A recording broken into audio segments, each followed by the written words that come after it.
जालना देऊळगाव राजा रोडवर भीषण अपघात. बोलेरोची छोटा हत्तीला जोरदार धडक. एकाचा मृत्यू तर 2 जण जखमी.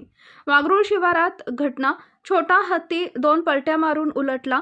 बोलेरो थेट हॉटेलमध्ये घुसली. चालक नशेत असल्याचा आरोप. जालना देऊळगाव राजा मार्गावरील वाघरूळ शिवारात आज भीषण अपघात घडला असून या अपघातात एकाचा मृत्यू झाल्याची प्राथमिक माहिती समोर आली आहे.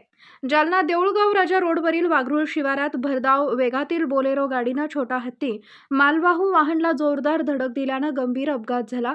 छोटा हत्ती वाहन क्रमांक MH28BB1813 देऊळगाव राजा येथून जालन्याकडे येत असताना पाठीमागून आलेला बोलेरो वाहन क्रमांक MP09AG8952 हा डाक पार्सल वाहतूक करणाऱ्या वाहनानंही धडक दिली. धडक इतकी भीषण होती की छोटा हत्ती वाहनाने 2 पलट्या मारल्या तर बोलेरो गाडी रस्त्याच्या कडेला असलेल्या एका हॉटेलमध्ये जाऊन घुसली. या घटनेत हॉटेलचंही मोठं नुकसान झालंय. प्रत्यक्षदर्शीने दिलेल्या माहितीनुसार बोलेरो चालक हा नशेत असल्याचा आरोप करण्यात येतोय. अपघातानंतर स्थानिक नागरिकांनी घटनास्थळी धाव घेत जखमींना वाहनाबाहेर काढले. तसेच बोलेरो चालकासह दोघांना संतप्त नागरिकांनी चोप दिल्याची माहिती समोर आली आहे. या अपघातात मुरलीधर राहोरे वय वर्ष 54 राहणार देऊळगाव राजा यांचा दुर्दैवी मृत्यू झालाय तर 2 जण जखमी झालेत.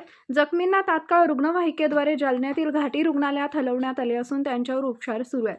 दरम्यान मैताचा मृतदेह शवविच्छेदनासाठी जालन्यातील घाटी रुग्णालयात पाठवण्यात आलाय.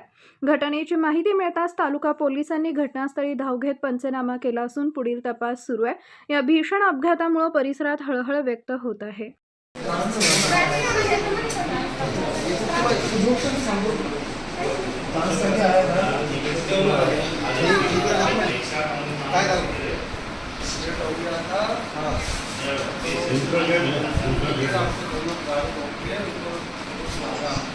उसको